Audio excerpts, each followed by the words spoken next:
নামাজে দাঁড়াইছেন, মন চলে গেছে কংসনগর বাজার।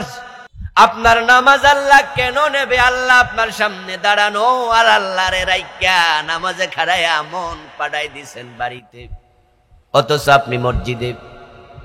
নামাজে দাঁড়ানোর পরে শুরু থেকে শেষ পর্যন্ত নামাজের ভিতর থেকে মন একবারের জন্য ছোটে নাই। এমন নামাজি আমরা কয়জন আছি? খুব জটিল।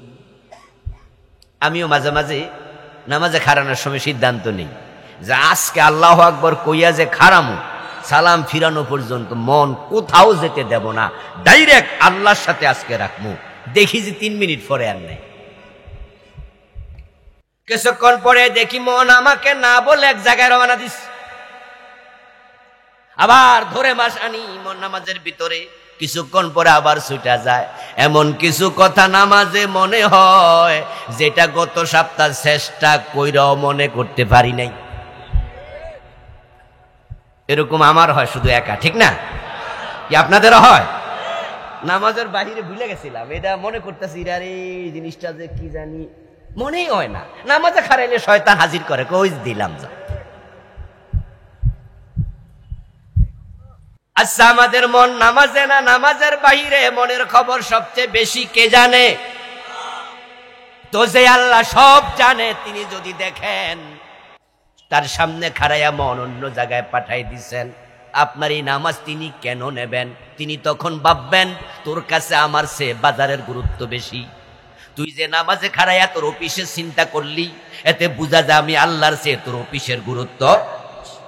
তুই যে নামাজে দাঁড়াইয়া এটা ওইটা নিয়ে ভাবলি, আমি আল্লাহর চেয়ে তুই ওইটাকে কেন বেশি গুরুত্ব দিলি? তোর নামাজ নিমু না, যা ফালাই দিলাম।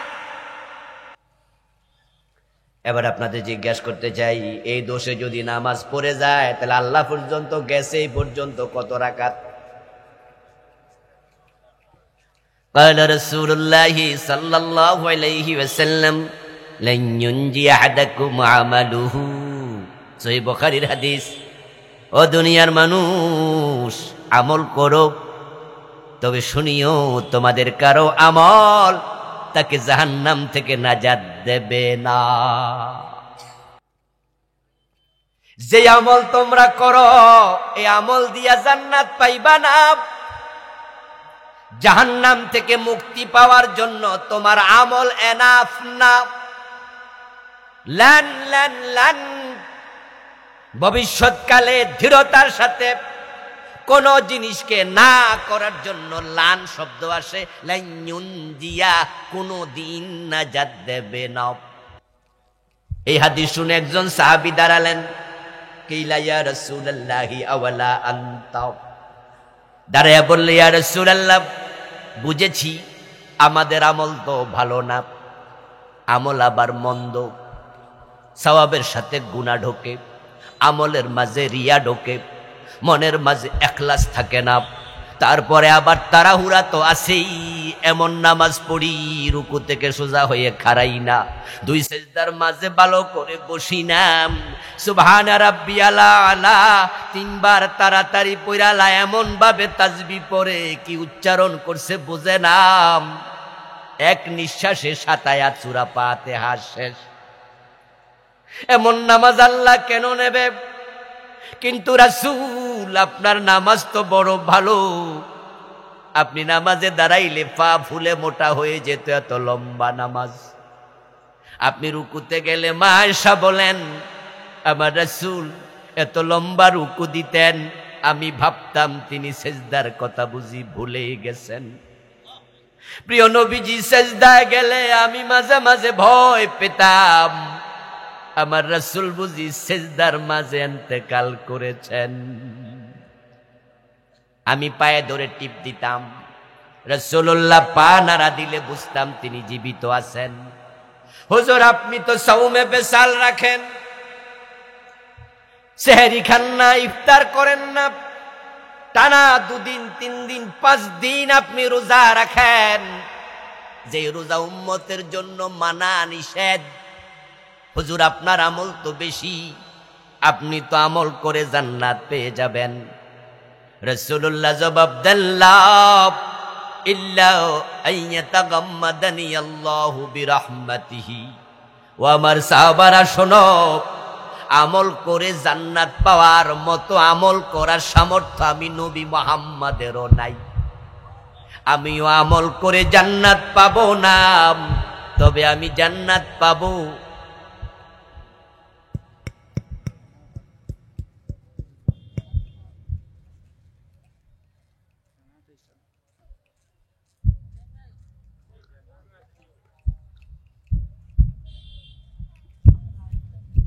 তাগাম্মাদানি আল্লাহু বিরহমাতিহি, আমি নবী মুহাম্মদ জান্নাত পাবো।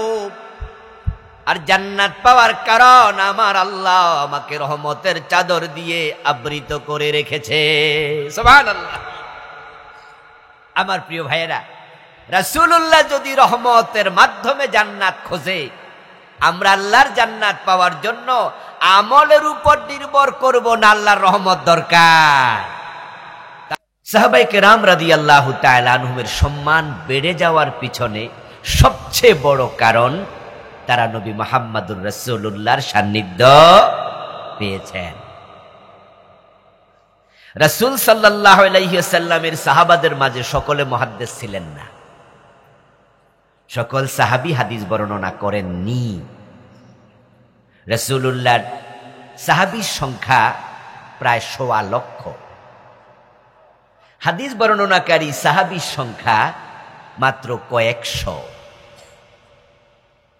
মাত্র কয়েকশো হাদিস সাহাবী থেকে হাদিস এসেছে, আর বাকি হাজার হাজার সাহাবী হাদিস বর্ণনাই করেনি। হাদিসের কিতাবে তাদের থেকে একটা হাদিসও আসেনি। তাহলে সাহাবীদের মাঝেও সকলে মুহাদ্দিস ছিলেন না।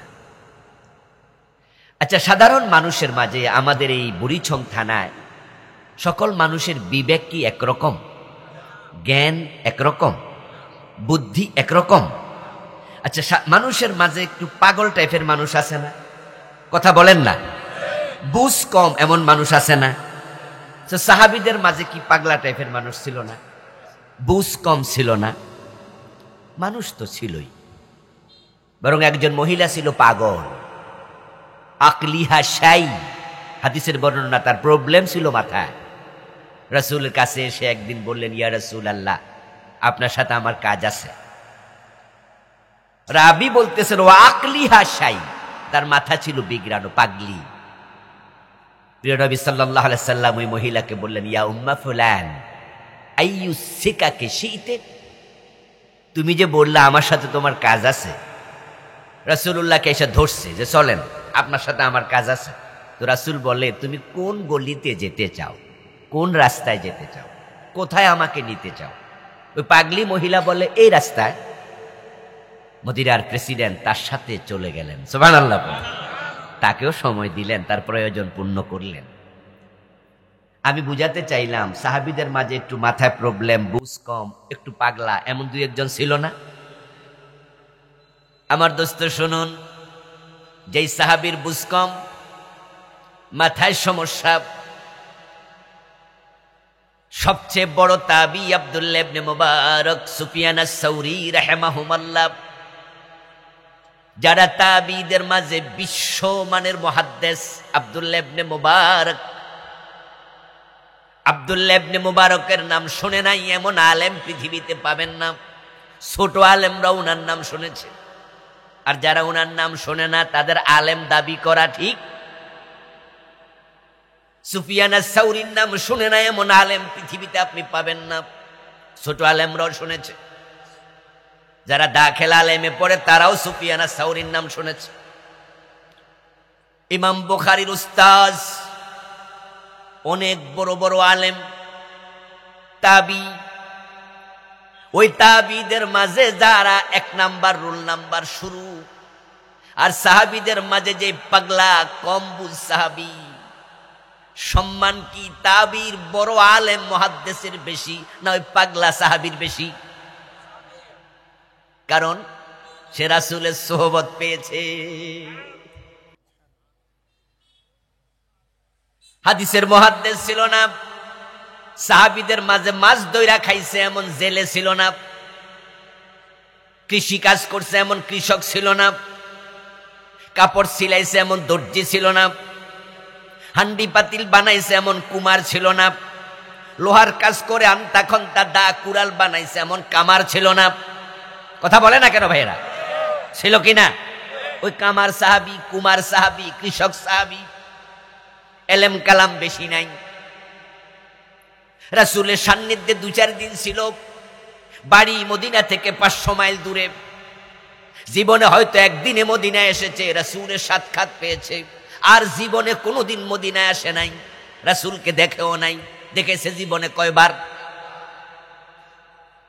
ওই সাহাবী এলেম কালাম বেশি, শিকারও সুযোগ পায় নাই, মরুভূমিতে উট চড়াইছে, এমন সাহাবী ছিল না?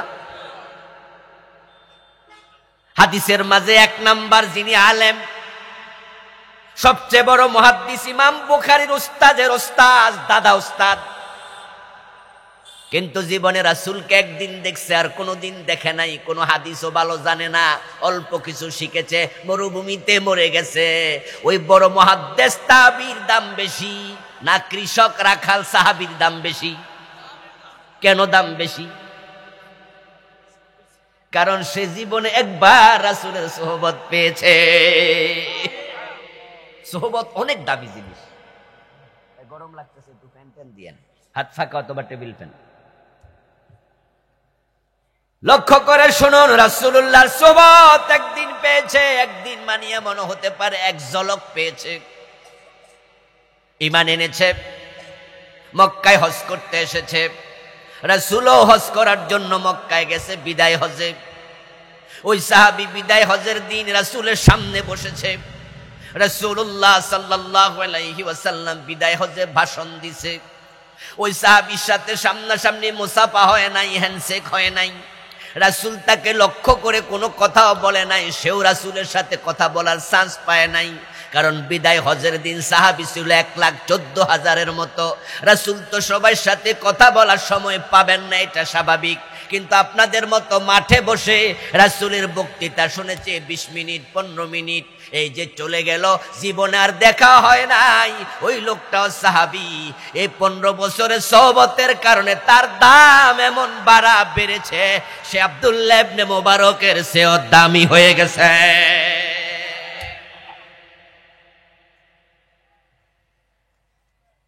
সোহবত খুব বড় দামি জিনিস।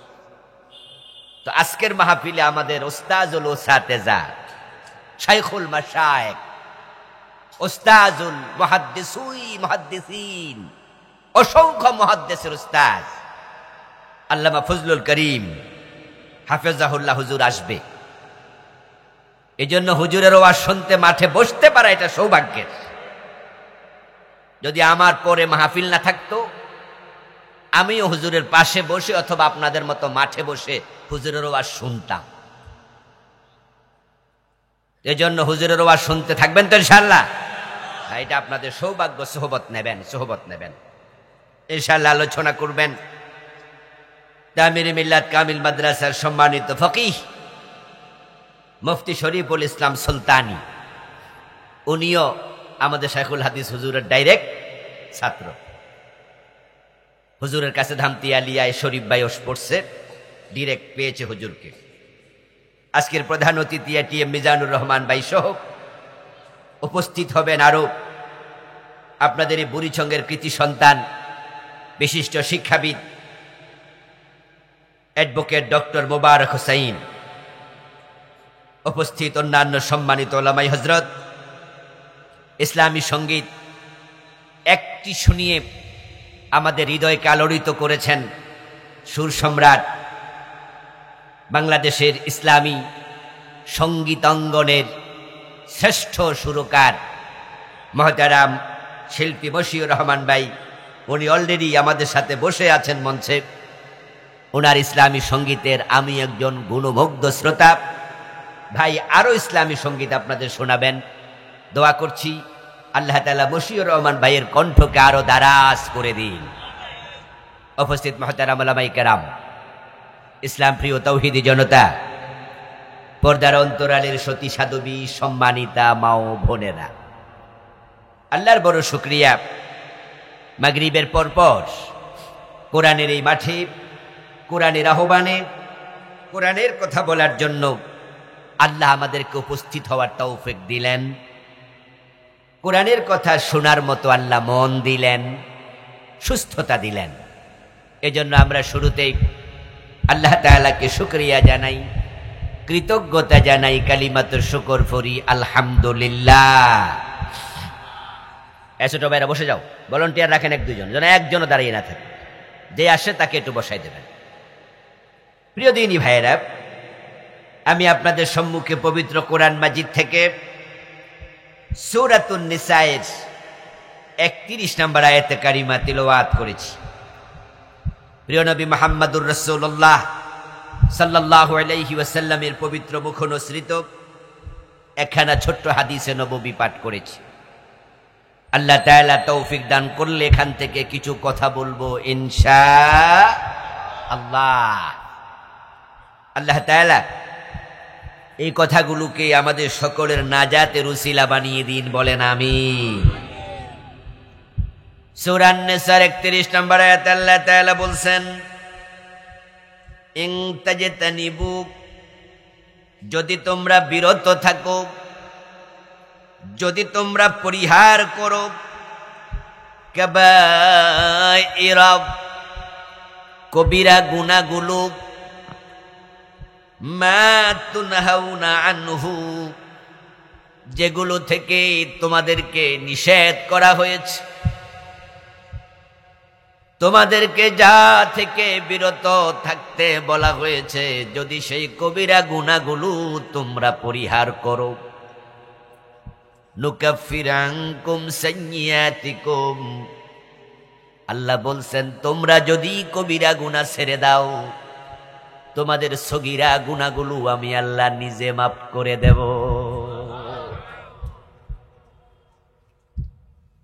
আল্লাহ তাআলা বলছেন কবিরা গুনাহ তোমরা যদি না করো, সগীরা গুনাহ আমলনামায় থাকবেই না, আমি মাফ করে দেব।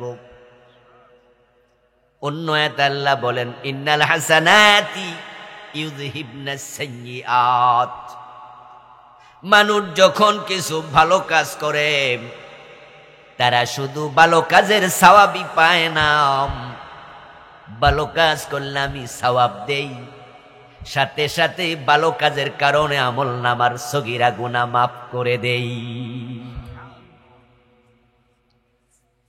ইন্নাল হাসানাত, নিশ্চয় ভালো কাজ, ইউযহিবনা, সরিয়ে দেয়, আস-সাইয়্যাত, গুনাহগুলো। মাহফিলে এসেছেন, এখানে মাহফিলে আসলে যতক্ষণ আপনি নফল নামাজে দাঁড়ায়া থাকতেন যত সওয়াব পেতেন, মাহফিলে বসে থাকলে ওই সওয়াব আমলনামা আল্লাহ লিখতে থাকবে। এটা ইলমের মজলিস, এটা দার্সের মজলিস।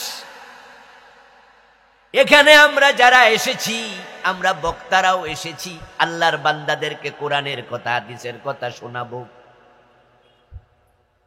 আর যারা আমরা শুনতে এসেছি, আমরা এখানে কেউ সোনার বাংলা গান শুনতে আসি নাই, আমরা এখানে কোনো গায়ক গায়িকা নায়ক নায়িকার নাচ দেখতে আসি নাই। যে কয়জন আমরা আসছি, বাড়ি থেকে যখন রওনা দিছি, আমরা শ্রোতারাও কোরআন হাদিসের কথা শোনার নিয়তেই আসছি। এখন শুনলে সওয়াব পাবেন, আর এক্সট্রা যেটা পাবেন সেটা রাসূলুল্লাহ সাল্লাল্লাহু আলাইহি সাল্লাম বলেছেন, মান খারাজা লিতালাবিল ইলমি কানা কাফারাতান লিমা মাদা। প্রিয় নবীজি বলেন, যখন কেউ ইলম শিখার জন্য ঘর থেকে বের হয়, কদমটা দেওয়ার সাথে সাথে আল্লাহ অতীতের সগীরা গুনাহগুলা মাফ করতে থাকে। প্রশ্ন হতে পারে, আল্লাহ আমাদেরকে এত মাফ কেন করেন? আমরা যদি কবিরা গুনাহ না করি তিনি সগীরা মাফ করে দেবেন। আমরা ভালো কাজ করলে আমলনামায় সওয়াবের পাশাপাশি গুনাহ মাফ করেন। ইলম শিখার জন্য ঘর থেকে বের হলে আল্লাহ অতীতের সগীরা গুনাহ ক্ষমা করতে থাকেন কেন?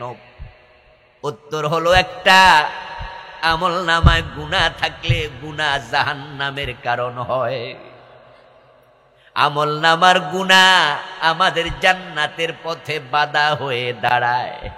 আর আল্লাহ চায় না আল্লাহর ভালো মানুষগুলো জাহান্নামে যাক, তাই তিনি উসিলা ধরে ধরে গুনাহ মাফ করে দেয়।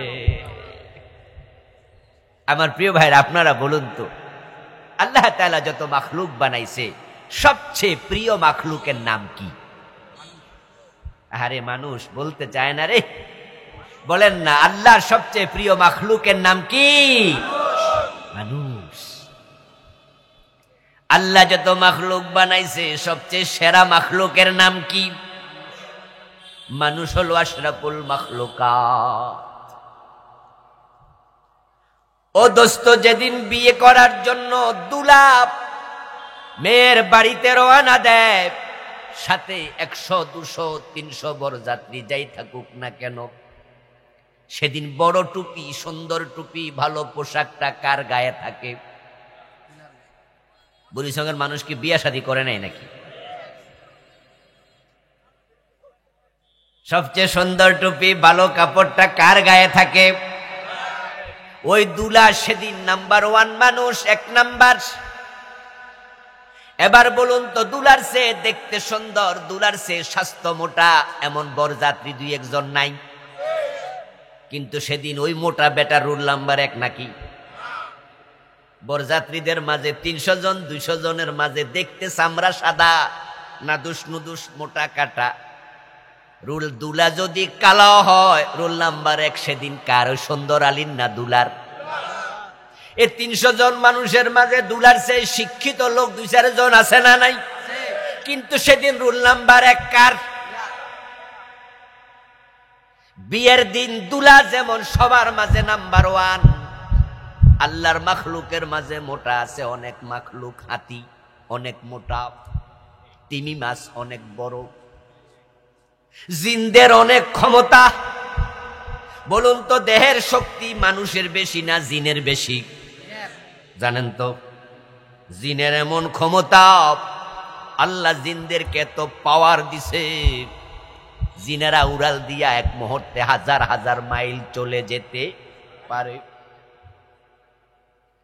হযরত সুলাইমান আলাইহিস সালাম ডুবুরি জিন দিয়া মণি মুক্তা সংগ্রহ করত, এবং বাইতুল মুকাদ্দাস যখন বানাইছে, বড় বড় পাথর আনার জন্য জিনদেরকে দায়িত্বে খাটাইছে, কাজে খাটাইছে।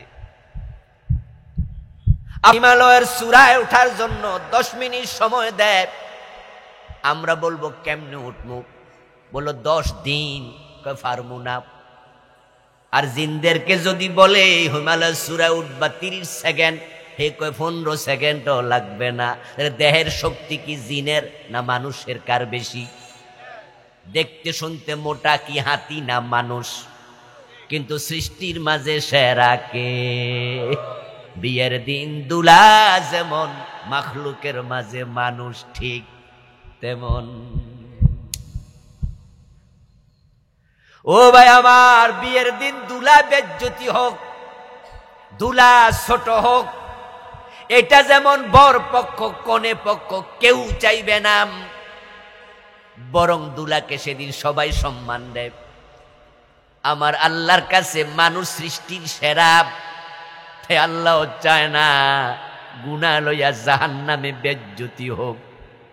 এজন্য ওসিলা দইরা দইরা মানুষকে ক্ষমা কইরা আল্লাহ সম্মান দিতে চায়। কিন্তু কষ্টের ব্যাপার হলো, যে মানুষ এত দামি, তারা নিজের দাম ধরে রাখতে অনেকেই ব্যর্থ। আপনি যদি মাহফিলে রওনা না দেন, আপনার সগীরা গুনাহ কেন মাফ হবে? আপনি যদি ভালো কাজ না করেন, আপনার আমলনামার গুনাহ কেন মাফ হবে? আপনি যদি কবিরা গুনাহ ছেড়ে না দেন, সগীরা গুনাহ কেন মাফ হবে? এবার নিজেরাই বলুন তো, গুনাহ মাফ নেয়ার জন্য নিজ উদ্যোগে কিছু ভালো কাজ করা দরকার আছে না নাই?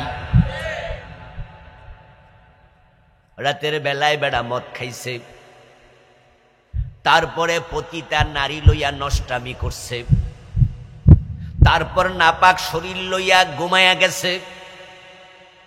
ঘুম থেকে 9:30 10টা বাজে উঠছে, ফজরের নামাজটাও পড়ে নাই।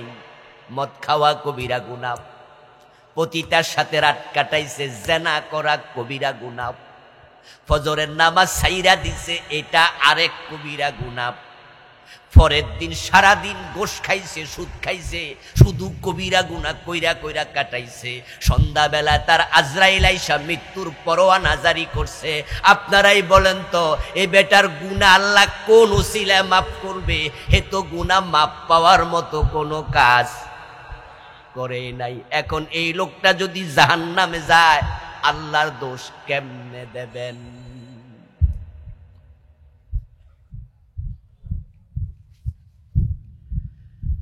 আপনাকে আল্লাহ উসিলা ধরে ধরে মাফ করতে চায়।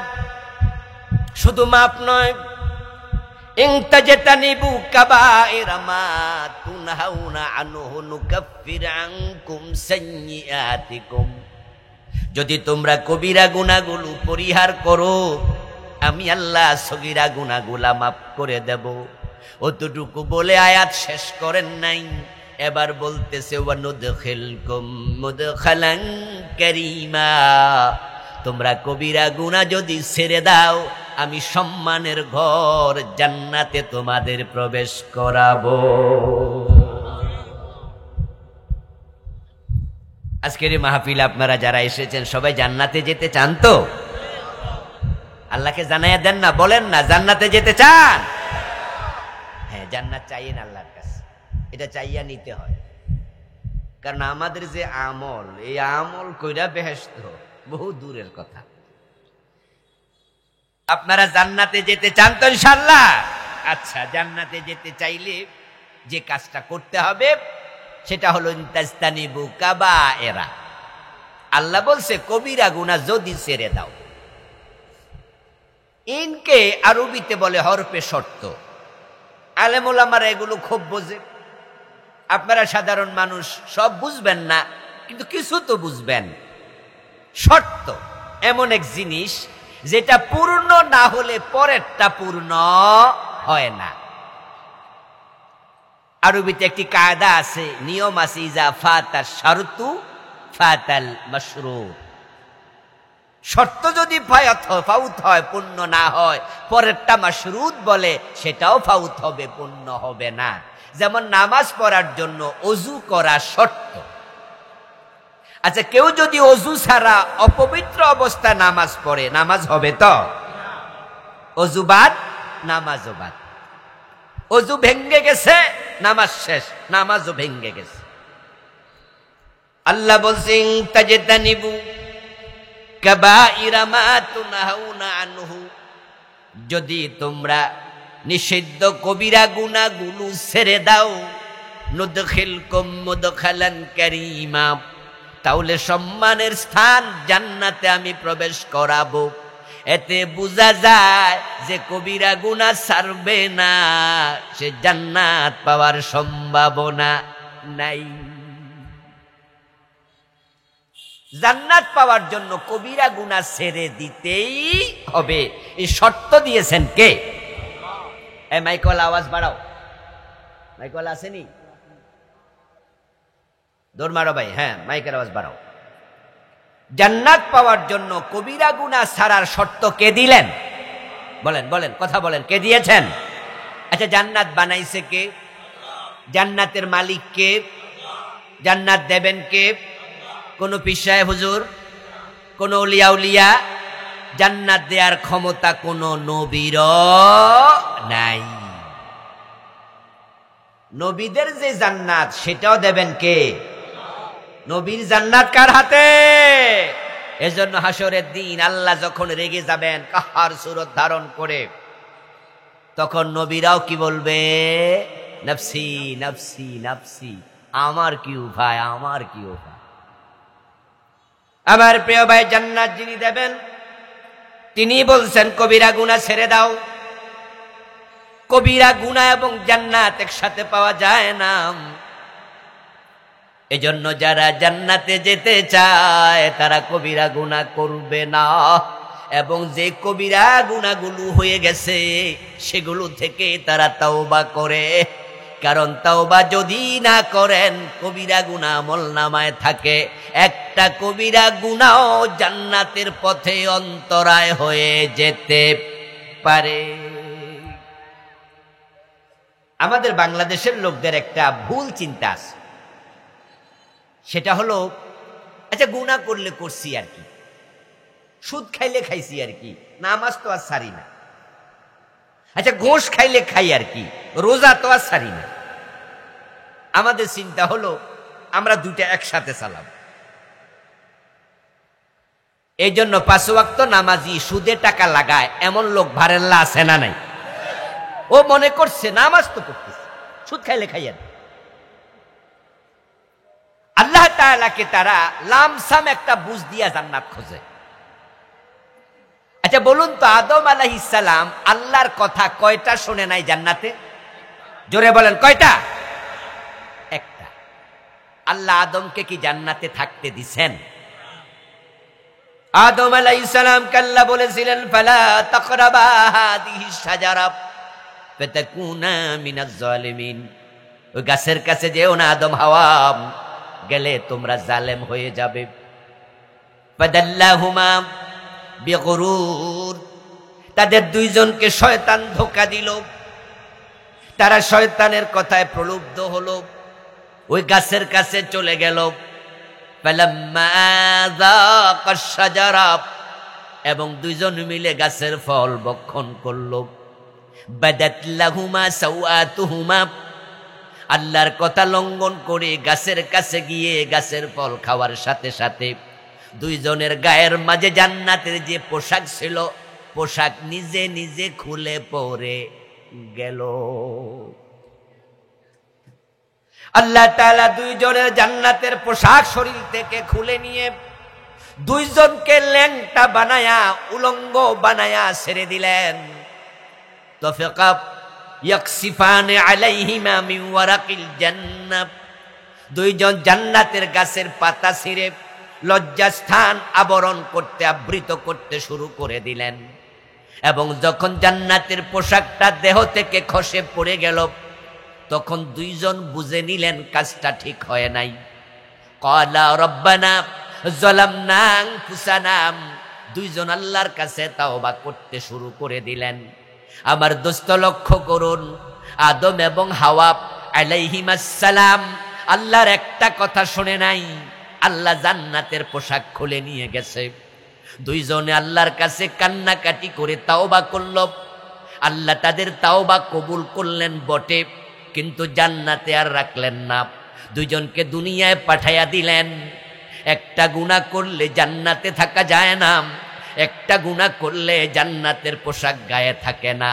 এই কথাগুলো আল্লাহ কোরআনে আলোচনা করে আমাদের বুঝায়, ও আদমের সন্তানেরা, তোমাদের মা তোমাদের বাবা আমার একটা কথা শোনে নাই, আমি পোশাক খুলে নিয়েছি, একটা কথা শোনে নাই, আমি জান্নাত থেকে বের করে দিয়েছি। আর তোমরা সুদে টাকা লাগাইয়া, অফিসে ঘুষ খাইয়া, সারাদিন হারাম কাজ করে আমলনামায় কবিরা গুনাহ ভর্তি কইরা জান্নাতের স্বপ্ন দেখো কেমনে।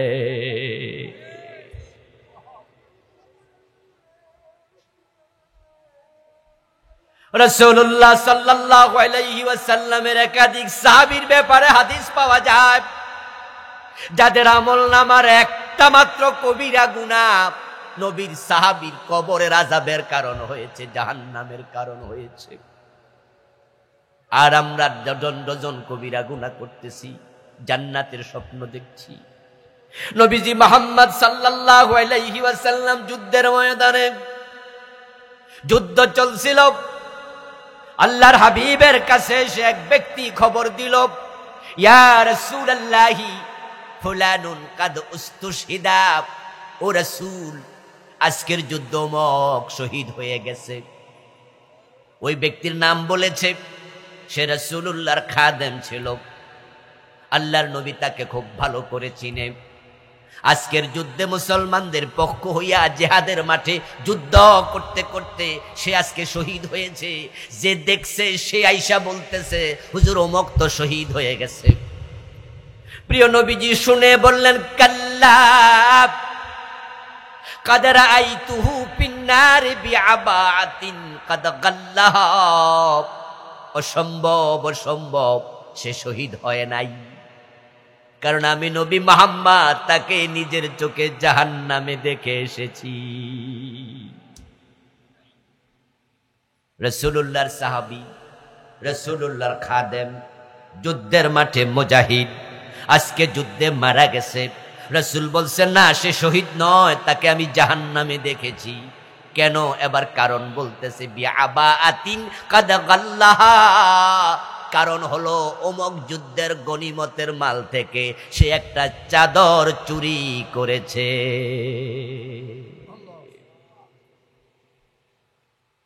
গনিমতের মাল থেকে আমি নবীকে না বলে একটা চাদর চুরি করে নিয়ে গেছে।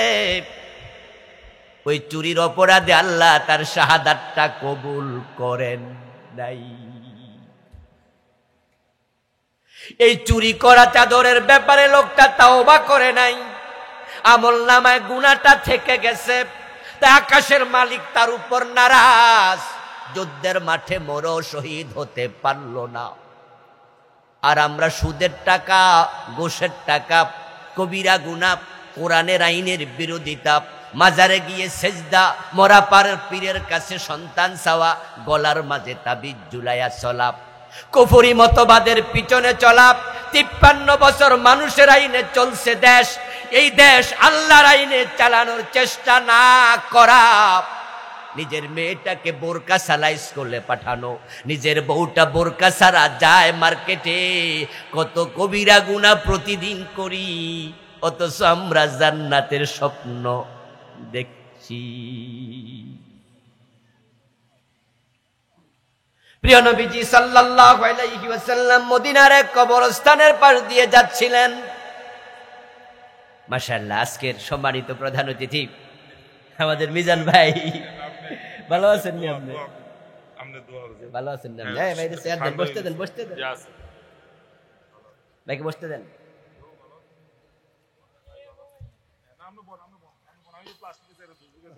ভাইকে বসতে দেন, বসতে দেন।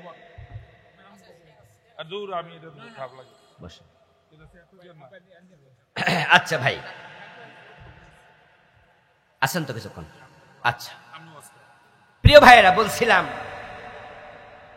আল্লাহর হাবিব সাল্লাল্লাহু আলাইহি ওয়াসাল্লাম মদিনার এক কবরস্থানের পাশ দিয়ে যাচ্ছেন।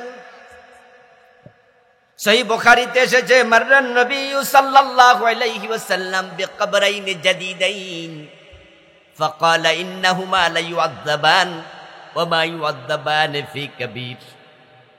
নবীজি মুহাম্মদ সাল্লাল্লাহু আলাইহি ওয়াসাল্লাম যাচ্ছেন, নতুন দুটি কবর দেখে রাসূলুল্লাহ দাঁড়ালেন। দাঁড়ায়া সঙ্গী সাহাবীদেরকে বললেন, এই যে দুইটা কবর, এই দুই কবরে আযাব চলছে। আপনাদেরকে প্রশ্ন করব, জবাব দিয়েন। কবর দুইটা পুরাতন না নতুন? ওয়াজ বাড়িতে নেওয়া লাগবে তো নাকি? কবর দুইটা পুরাতন না নতুন? নতুন। রাসূল বলছে আযাব চলছে। আল্লাহর নবী কবরের উপর থেকে কবরের নিচে কি হচ্ছে দেখতে পেতেন। এটা রাসূলুল্লাহর মুজিজা, বিশেষত্ব। এবার তিনি বলছেন, ইন্নাহুমা লা ইউআযাবান ওয়া মা ইউআযাবান ফি কাবীর। তবে তারা বড় গুনাহ শিরক, বড় গুনাহ কুফর, এগুলোর কারণে শাস্তি পাচ্ছে না। কবরে আযাব চলছে কুফরির কারণে নয়, কবরে আযাব চলছে শিরকের কারণে নয়। যদি কুফর করত, যদি শিরিক করত, তাহলে তারা হয়তো কাফের, তারা হয়তো মুশরিক।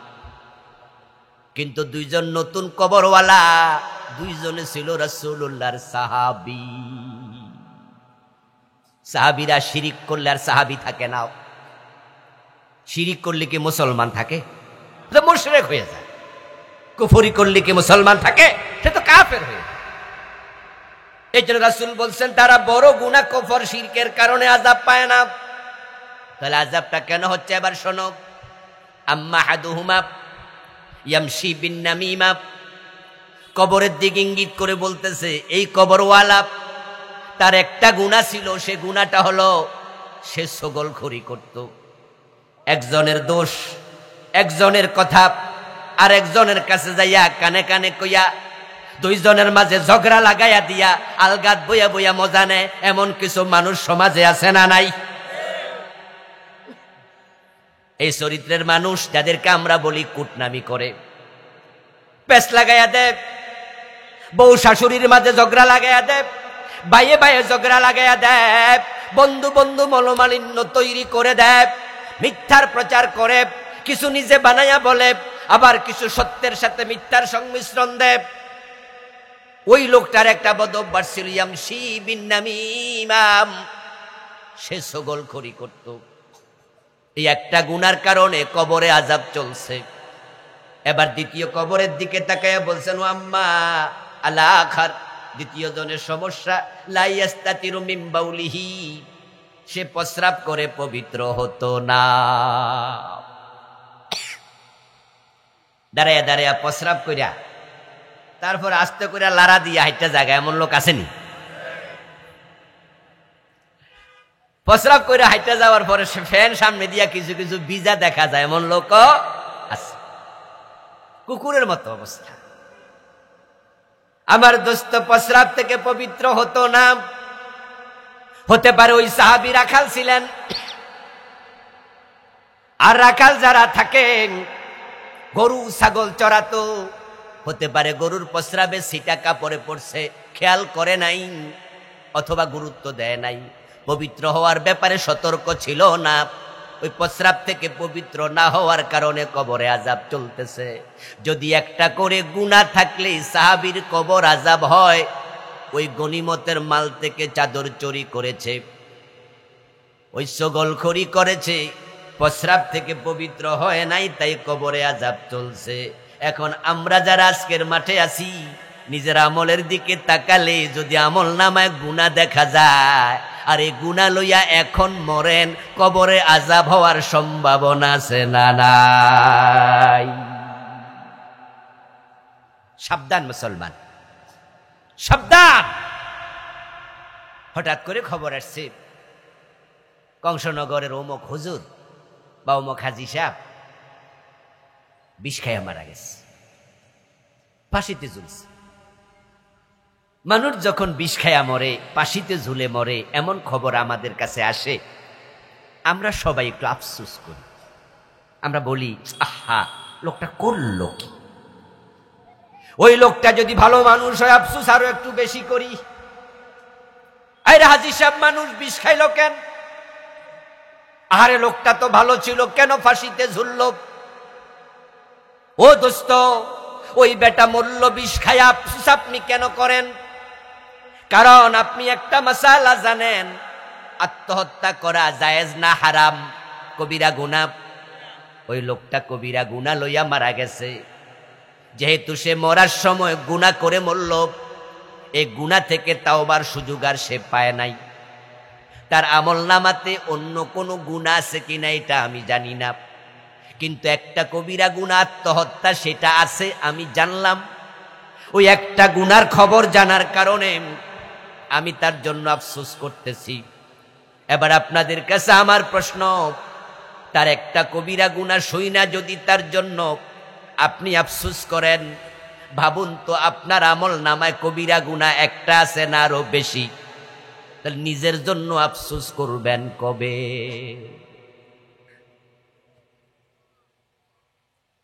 আমরা অন্যের ব্যাপারে বড় ভাবুক হই, নিজের ব্যাপারে আমরা হয়ে যাই একবারে বেখবর।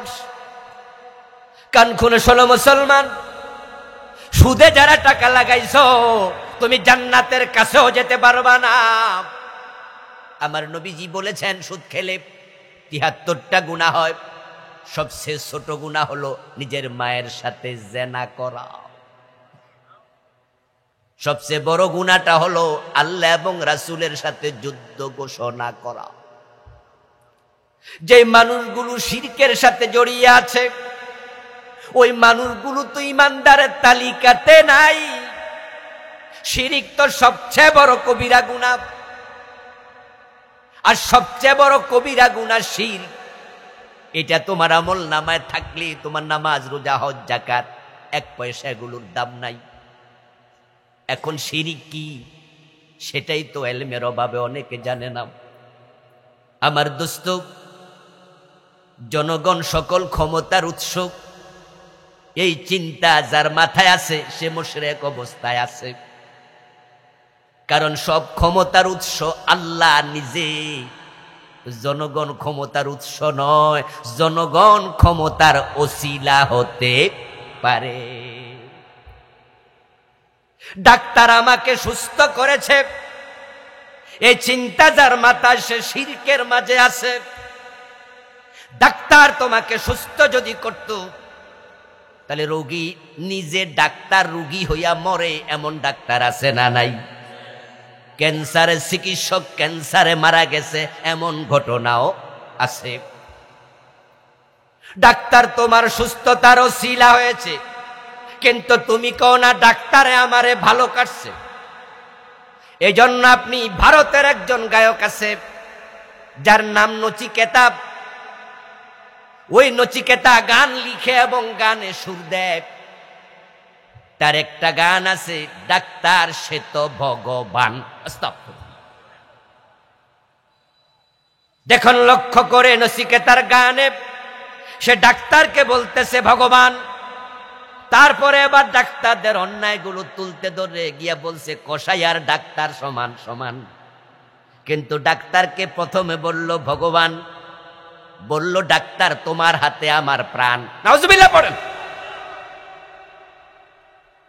আপনি গণকের কাছে গিয়ে হাত দেখান, আর গণকরে আপনি বলতেছেন সামনে কি হবে একটু বলে যান। গণক আপনার হস্তরেখা দেখে বলে সামনের মাসে 3টা ফাড়া আছে, 1111 টাকা দিলে তোমার ফাড়া কাটটা দেবো। আপনার তুলা রাশি, আপনার কর্কট কুম্ভ রাশি, আপনার কন্যা রাশি। আপনি পত্রিকার পেজের মাঝে ইত্তেফাকে খোঁজেন, তারপর তুলা রাশির অংশে গিয়ে চোখ বুলাইয়া দেখেন আপনার সামনের সপ্তাহের খবর কি। অথচ 1 সেকেন্ড পরে, 1 মিনিট পরে কি হবে দুনিয়ার কেউ জানে না, গায়েবের মালিক শুধুমাত্র কে? আপনি শিরকের মাঝে ডুবে আছেন। হিন্দুদের দুর্গা পূজা আসবে, আর আপনি মুসলমানের সন্তান হয়ে আপনি বলবেন ধর্ম যার যার, উৎসব সবার। এই স্লোগান আজকে বইয়ের পাতার মাঝে ঢুকাইয়া দিছে। গত 15-15.5 বছরে এই দেশটার মাঝে শিরক এবং কুফরে সয়লাভ করে দিয়েছে। আমল নামায় কবিরা গুনাহ থাকলে তুমি জান্নাত পাওয়া জটিল। ও দোস্ত, কুফর তো এখন সরকারি ভাবে পাইকারি হারে সাপ্লাই দিছে। এই পতিত স্বৈরাচার সরকার এই দেশের ইসলামকে তারা জবে করার জন্য পুরা প্রস্তুতি নিয়ে হাতে ছুরি নিয়েছিল। আল্লাহ আমাদের হেফাজত করেছে। আপনারা অবাক হবেন। এবারের ধরাটা আসলে মানুষ ধরে নাই, এবার ধরছেন স্বয়ং আল্লাহ। অগাস্ট বিপ্লব যেটা হলো 5 তারিখের আগের দিনও মানুষ ভাবে নাই এটা হয়ে যাবে, আন্দোলনকারীরাও ভাবে নাই, যারা পালাইছে তারাও যে পালাতে হবে তারাও ভাবে নাই।